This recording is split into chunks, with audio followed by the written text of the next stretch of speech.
Hey, what is up? Welcome to this episode of the Entrepreneur to Entrepreneur podcast. As always, I'm your host, Brian Lofermento, and I am so very excited about today's episode because not only are we joined by an incredible guest and fellow entrepreneur, but somebody who is a true innovator in a difficult space because AI is moving fast, and we often talk about how AI can enhance human lives, but today we're talking about how AI can also enhance pet lives because this is somebody who has combined forces with his business partner. We're definitely going to get into that as well to really tackle all sorts of important problems that a lot of people have when it comes to one of their most cherished parts of life, which is, of course, their pets. So let me introduce you to a true innovator in the AI space, someone who is very brilliant when it comes to product development, branding, UI, UX. We're going to learn so much from Tim Maliyil. Tim is a visionary technology founder, builder, and operator with over 3 decades of experience architecting innovative, forward-looking solutions.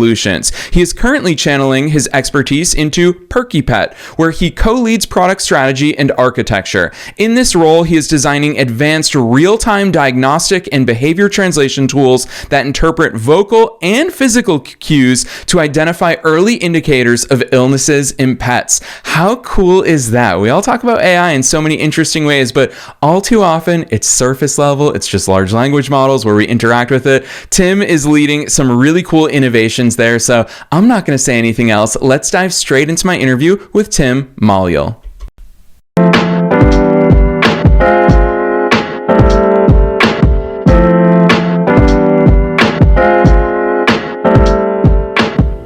All right, Tim, I am so very excited that you're here with us today. First things first, welcome to the show. Thank you. Great to be here. Heck yes, you do so many cool things. You know, off air, I was sharing with you how big of a fan I am for all the things that you're building, all the things that you're doing. So let's start with you, though, as one of the founders. Take us beyond the bio. Who's Tim? How'd you start doing all these cool things? I got a spark for computer science and engineering all the way back in high school, which is where I also met my co-founder, Dr. Darryl Huang, as well, too. And then always had that kind of entrepreneurial spirit. And after having my first job and my only W-2 job after college, I went on to start a bunch of tech businesses. And my most recent success was Alert Boot. I grew that to 160 employees, over 40 million in revenue.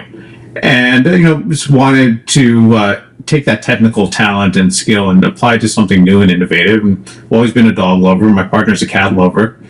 So together we embarked on the idea for Perkipet about a year and a half ago. And we're building and getting ready for launch end of this year.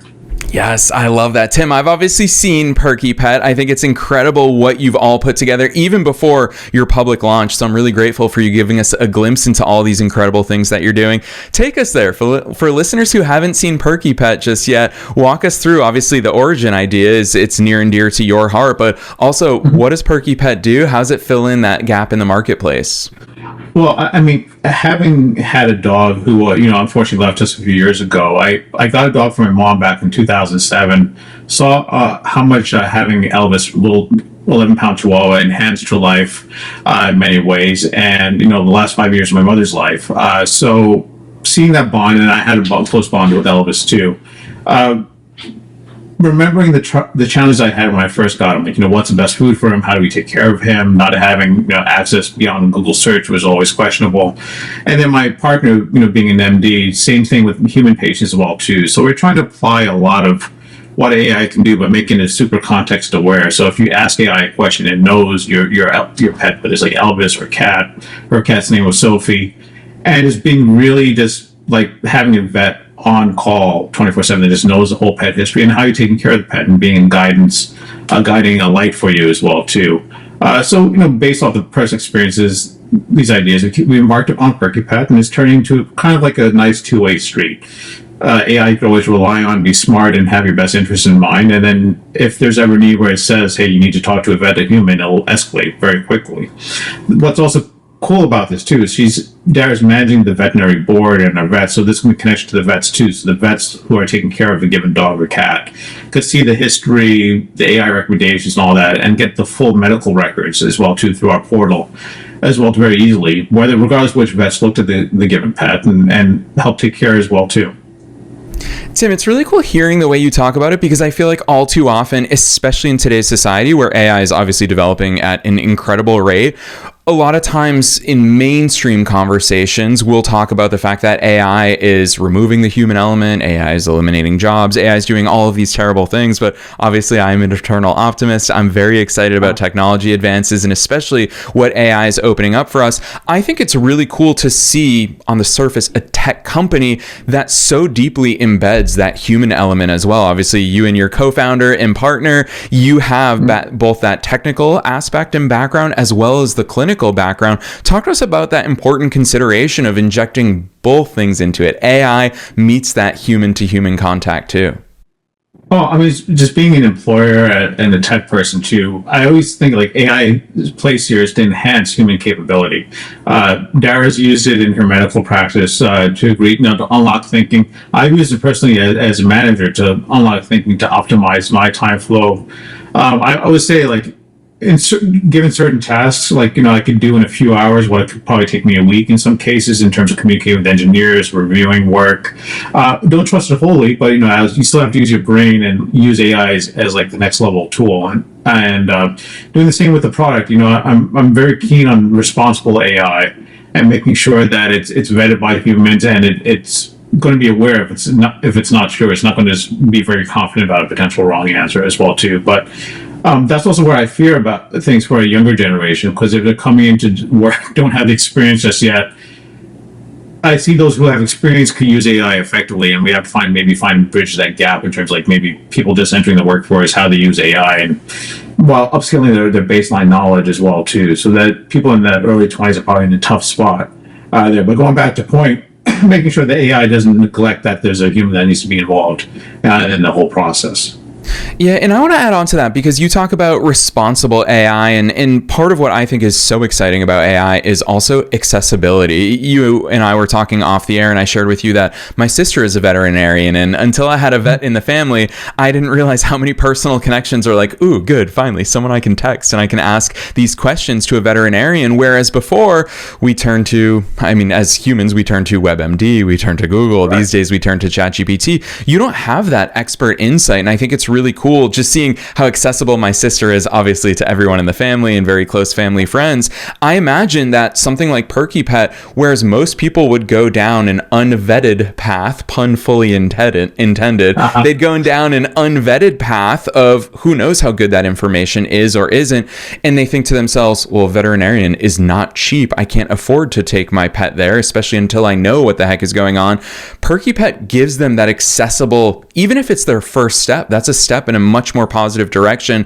Talk about that typical user journey, because I feel like accessibility is such an important consideration there. So Perkipet starts at $12.95 a month. So when it comes to the cost of the care of a pet or spoiling the pet, that's a negligible cost for unlimited use of the AI. And what it does is like it's able to take in your vet records, put that in a logical form regardless of where it comes from, and then take the person through a clinical journey if need be, but abstracting away the very clinical technical aspect about it. They could ask a question, and then through Darren and our partnership with the veterinarians, go through a whole clinical process of review of systems, do the back end research, look at the history, and then while it's doing all of that, it's always computing like, okay, and preparing like, if I need to present this to a veterinarian in the future, it'll be ready to do that. And if it ever escalates and says, hey, you need to talk to your vet, it's able to take all of that clinical review of systems, all the information we gathered from the pet parent, kind of pulled out of the pet parent as well too, and present that to a veterinarian. And one thing that we found through our research and our initial testing too is that people tend to be a little bit more honest with AI versus a human. Like, yes, I gave my dog table scraps, I gave him this or that as well too. So definitely getting a clearer, more complete, but maybe even a more honest picture through Perkipet. Tim, especially, I remember my sister worked on Thanksgiving Day at the clinic last year, and she told me, she's like, everybody came in and claims that their pet absolutely did not eat human food. So I love that you've called that out. It's such an important consideration, and I frequently use that term of objective. Obviously, AI has its natural biases, and it's trying to keep me happy as a user, but as a business owner, I do think it's cool that I can get a third-party view that is not tied to my friends' experiences, that is not tied to my own own personal experiences, it feels as objective as it possibly can get. And I think that that's one of the powers there. But it makes me want to ask you this, because clearly, I mean, you just directly called out, you're not a veterinarian yourself, but you understand the veterinarian's journey and obviously you've done your homework there. But I want to zoom way out and talk to you as a tech founder. How did you start to make sense of this landscape and what you wanted Perkipet to look like? Because there's so many different sides of your business and of the product itself that I imagine it started with architecture. It started with that high level strategy. When you sat down to put pen to paper, how did you make sense of all these moving parts? I mean, Perkipet is probably the most challenging project I've ever taken on. It's the first time I've needed a co-founder. So my other projects were either, very kind of finance, business focused, or very technical focused too. Well, I have the technical talent and ability to execute on tech focus. I always go back to the business or in this case, the clinical process. So I needed Dara's help here as well too. But it's really just mapping out the business process of what the clinical process looks like. And then you just map it one-to-one to technical process. That I've done plenty of times before too. And what's fun about this AI and tech, well, I graduated college in 1999. And we went through AI classes in the math. And, even back then, it's like, okay, this is science fiction. So I'm glad I'm still alive and energetic enough to execute on something I learned in college, the foundations of AI there as well, too. And then that's helped me to apply with the modern tech that's out there. And what's great about this time, it's exciting from an engineering perspective because there's so much new tech, new capabilities, and we're learning every day and implementing new pieces of the puzzle, which has kind of human impact. I think what was most exciting is that Dara was working with the vets not too long ago, and she saw like an iteration of the progress of a product. And then she just saw like, hey, how context aware it was and how smart it got after we made some changes. And it's like, this alone is a core product. Everything else we're doing is kind of like icing on the cake. So to see that kind of excitement from the medical professional and then maybe even a future potential of optimizing human healthcare is what really kind of drives me and excites me. Yeah, I want to go deeper there because you've given a shout out to obviously your partner in all things Perkipet. And speaking of Dr. Dara, it is cool having an MD as a co-founder. I would imagine that you both bring such a different and healthy perspective. Whereas I would imagine there are things that she says as a clinician that challenges, well, Tim, I know that technology has been the solution so frequently in your career, but let's think about this. What do those conversations look like between the two of you? How aligned were you in the building and the structuring of it, as well as the two of you sitting down together saying, hey, this is our long-term vision. Dr. Dara, you're going to handle this. Tim, you're going to handle this. What did that look like when it shakes out? Because I always find business co-founder dynamics are super interesting, especially when obviously it's not strangers that we're founding businesses with. Right. I mean, given one that I've known Dara for close to 30 years now, or actually over 30 years, we could be very honest and be a little comical. I mean, it's also too, she was grounding me on the business side, and I'm trying to elevate her from the capability side. I'll just give an anecdote. Starting off, I'm trying to do the pitch like, here, we're going to make your pet live forever, right? And then she's saying, no, Tim, can't make claims like that either. So that's one thing. But she didn't really understand what we could even do from a potential data and technical side too. So her expectations are changing in a good way each day too. But then she definitely keeps me grounded as to like, hey, it needs to do this, it needs to work this way. The initial AI, when we maybe had the first test run of it about, I say a year ago, she didn't like because it was just too robotic, not human, and it was just too verbose. Like ChatGPT tends to talk you up too much. Our initial models just talking too much and kind of fluffy. So just keep me less robotic, empathetic, but also just being to the point as well too. So that's kind of where we went back and forth in terms of the structure, how it is, and then we had to fine tune things like how do we make this thing talk less, be a little bit more succinct and to the point, and that's been a challenge over the past year. And I think we maybe had a breakthrough about 3-4 months ago on that front too, and then we've just been building on that breakthrough quite rapidly here too. And this, now we're putting all the kind of the shiny coat on it all around for the rest of the app, the presentation. Our website's relatively new too. And then I'm not doing anything until I get both Dara and the vets on the board to give their final blessing that we're ready to launch.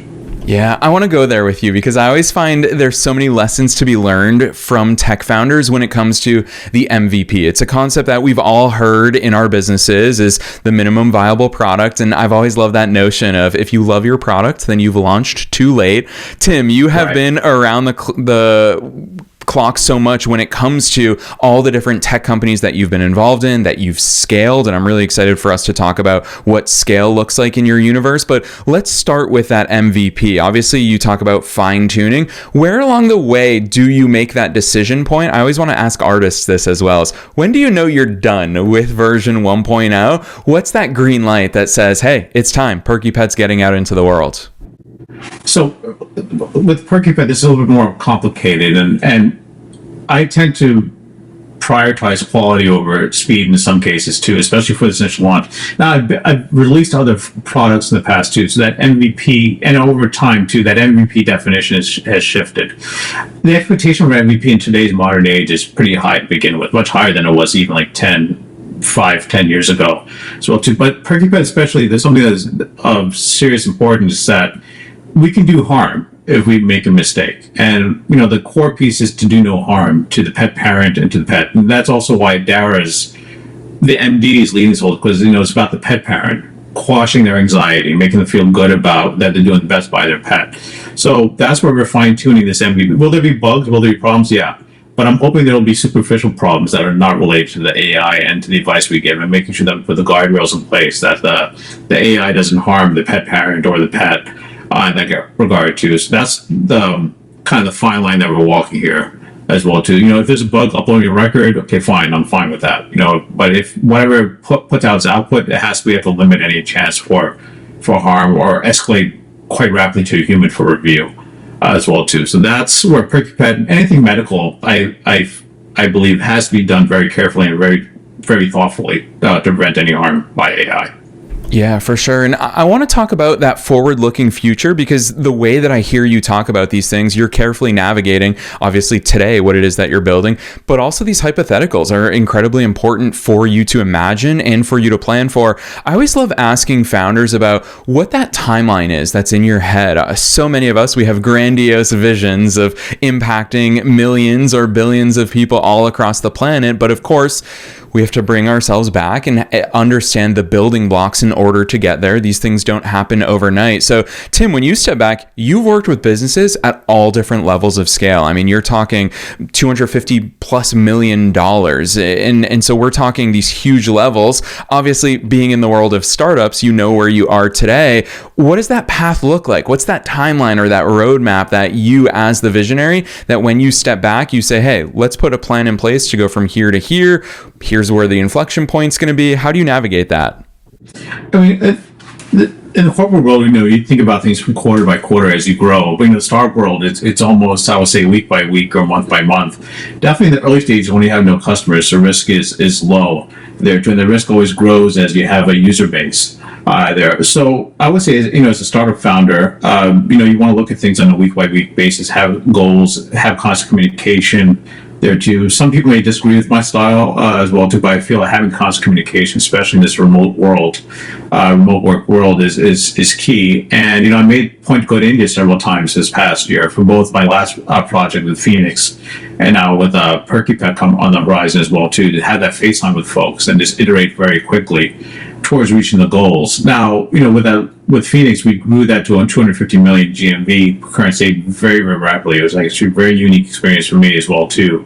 We fixed a lot of problems and kept the lights on while making trade-offs. So it's all about trade-off, compromise, and getting to market as well too. And same with Perkipet as well too. I'm making some trade-offs on the non-AI front to get to market and get quality out there. But my last experience with Phoenix is actually especially interesting because the first time I joined is the founder and maybe a co-founder a little bit after they decided to embark on the project. I faced a lot of problems for non-technical founders, and I took the lead on the tech front and helped make some of those choices, compromises, so they could launch a critical product and raise the Series A earlier this year as well to have an impressive business. Hope to do that again with Perkipet here. But navigating those waters, it's always a unique experience. There isn't a cookie cutter answer for each startup experience. Yeah, I appreciate that, especially because I think that all too often we as founders, we as entrepreneurs, we do look for patterns. We're always looking. Marketers love to say this is the secret to success. And then ultimately we find there is no secret to success. Right. That is the ultimate secret. But what I really appreciate is that at different stages of our businesses, we're confronted with different problems. I once heard the quote of new level, new devil. And I would imagine that when you're pre-revenue, there's a different devil and different questions and answers that you're going to have to find. When you've raised money, there's different questions. I, as a math tutor, going to school down the road from you, you were in Medford, I was in Waltham, but as a math tutor, I've always loved that concept of inflection points. Tim, are there some of those fundamental inflection points that you've observed across all the entities that you've worked with and the businesses that you've helped grow? Are there common questions and answers? Are there growing pains at certain levels, whether that's measured by revenue or team structure, or market penetration? What are some of those patterns you've recognized? I mean, the easiest inflection point is finance. When you look at your runway and what you're burning through, and then looking at that target, that's always a scary number when you're pre-revenue there too. And, from a technical perspective, looking at scale, what's exciting about today's modern tech, the clouds and the capabilities that you can build for scale and architect for scale if you have the luxury to build from scratch early on, which is what we're doing with PerkyPet. So, I'm ready for PerkyPet to support 1 billion pets if we want to, but I'm not setting up or spending as if we're building for 1 billion pets right now. But we have that ability to do that with modern technology there too. So that's kind of getting rid of a potential inflection point for scale there. Money's obviously an issue. I've been putting in my own funds and financing it every month from savings for Perkipet. I may do a pre-seed friends and family round next year, depending on my tolerance there. But we're more than $500,000 in to Perkipet at this stage, and it's not an issue. I can keep funding it, thankfully, because I have my prior ventures. But the finance is an easy inflection point. But tech, if you can build from scratch and you have a technical co-founder, you can prepare for scale, and you'll have no surprises on the tech front with modern technology. Now, with Phoenix, it was a little interesting. I inherited some systems that were legacy systems, and that was kind of like I always tell them, it was like operating on a beating heart, because we had the legacy system of supporting all this revenue, and we had to rebuild and improve that living organism, that living system, and scale that up and prepare that for scale. So thankfully, prior to moving on from Phoenix, we achieved those goals and prepared that product for scale while having very, very rapid growth. But that was another inflection point to look at from tech. How's our tech stack going to affect our ability to grow and support and protect the current revenue base as well too. So I will always look at finance and tech as, and the signals there for those inflection points where you have to act. Yeah, questions, listeners. These are questions all of us must be asking so that we can answer them in our own businesses. It's really cool hearing Tim, someone who has made a living out of making technology fuel the growth of the organizations that you've been a part of and a driving force for growth inside of them. Tech is that enabler if we have the right systems in place. So Tim, it's really cool hearing the way that you take that step back and analyze that landscape to set yourself up for success, especially when it comes from scratch. I think that's such a powerful and beneficial position to be in, whereas there's obviously benefits of joining something that has some legacy systems and processes in place. So it's really cool to hear that balancing act. I've got to ask you, how are you personally using AI? Because it sounds like you're just fully embracing it. It allows you to act faster in so many different ways. You've seen all different progressions of AI, of technology across industries as well as business sizes. What's your take on how AI can assist us as founders? And if you've got some personal examples as well, because I feel like so many of us use it personally too. We'll take some behind the scenes views into how Tim uses AI. All right. So I'll give some examples as a business operator that really excites me. Like first, as a product manager, I recently had to work on some specs for the engineers and some process as well too. And I worked with Claude personally on that front, and I put together some flow diagrams, some database schemas, and technical flows as well too. And it took me about 3 hours, but I was able to work with Claude prompt, keep reprompting it, working with it, iterating, and then cleaning it up, and then getting that into Notion to share with our team. And quite frankly, what I feel like I did in 3 hours would have taken me a whole week to do. And and I'll admit that I'm slow with the old school drawing diagrams out and going through that whole process, and that would have been painful. But again, it was 3 hours exciting. I just sat there in one shot and did it because I was really excited how quickly I was moving, and that was easily a whole week's work in prior life for me too, with pages and pages of documentation that's, supporting a 4-person team with some of their work. There. So that's, as a product manager, I find that very exciting. A technical product manager, that was very exciting. On going back to engineering too, documentation has helped us speed up documentation. What's amazing with Claude again too, is just that we pointed Claude to some code and is able to break it down into human terms, like what the code is doing, and then have a technical documentation, even with some flows. That was really verbose, and I had a entry level doc person there that they could let go. To do the docs, and it was really just next level, and keeps the engineers, they're able to look at it like, yeah, this is actually valid, and it opened up our eyes to potential pitfalls and bottlenecks in the code as well too. So that's another aspect of engineering. Marketing, we're using it for initial passes of marketing. I do think there needs to be human touch, so I don't let the folks be lazy with the marketing front, but in terms of refining messaging as well too, we've used it a lot there. We're going to start using Sora for some Instagram reels, just to help promote Perkipet, trigger some interest there as well too, get the content going there as well. I think even for me personally, sometimes it helps me to refine my word if I'm writing an email or just like that. So I use ChatGPT a lot on that front. So today, and surprisingly, with Dr. Dara, she's using it in her medical practice. It's much better than Google search. It's helped her unlock her thinking. It's a more verbose search. But she's very careful with her prompting, where she always cite the source, and she makes sure the source is good, and she's able to check the source as to where the answer's coming from. And I think the big thing for executives and people at our level is just more unlocking thinking, help to rekindle memory, or forces to think critically in a different direction there as well. But those are a few examples of how I've used AI in my workflow. Yeah, Tim, thanks for sharing all of those. I think it's so cool to hear how people are using it. But the other thing that really stands out to me as someone who interviews entrepreneurs and founders for a living is I don't often hear technical founders who immediately will jump straight to, hey, there are marketing considerations, marketing that we can apply technology to, but also marketing that has the human element. Tim, it's the one thing that I find technical founders want to ignore is that marketing element. But of course, marketing is going to be the driving force for market penetration and market adoption. With that in mind, I think that it so greatly reveals the fact that you are also a strategic thinker, not just that visionary. Is you have the ability to analyze the overall landscape of your business, not just laser focused on purely the technology. Is that something that you carve time out for weekly? Is it something that you carve time out monthly as co-founders, and you sit down and you say, hey, okay, we've got the clinical side, we've got the technology side, but we still need to focus on these A through Z things? Is there intentional executive time? I know that we're all flying by the seat of our pants at times, but what's that look like behind the scenes? There is intentional time. I've tried to block out my Fridays, for instance, just like not have meetings. It's easier said than done in many cases, but it also comes with the decades of experience too. For instance, I'll take Phoenix for instance. I first joined Phoenix as COO.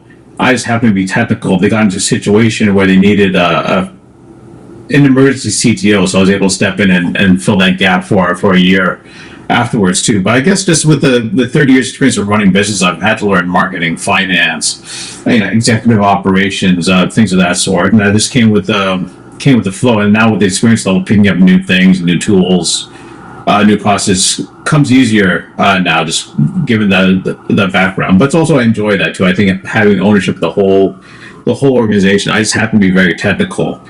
As well too, I guess, which has turned into a big bonus at this stage too. But it's a matter of always learning, always making time, always reading, and just kind of experimenting. And that's come with the past 20 plus, nearly 30 years of working as an entrepreneur.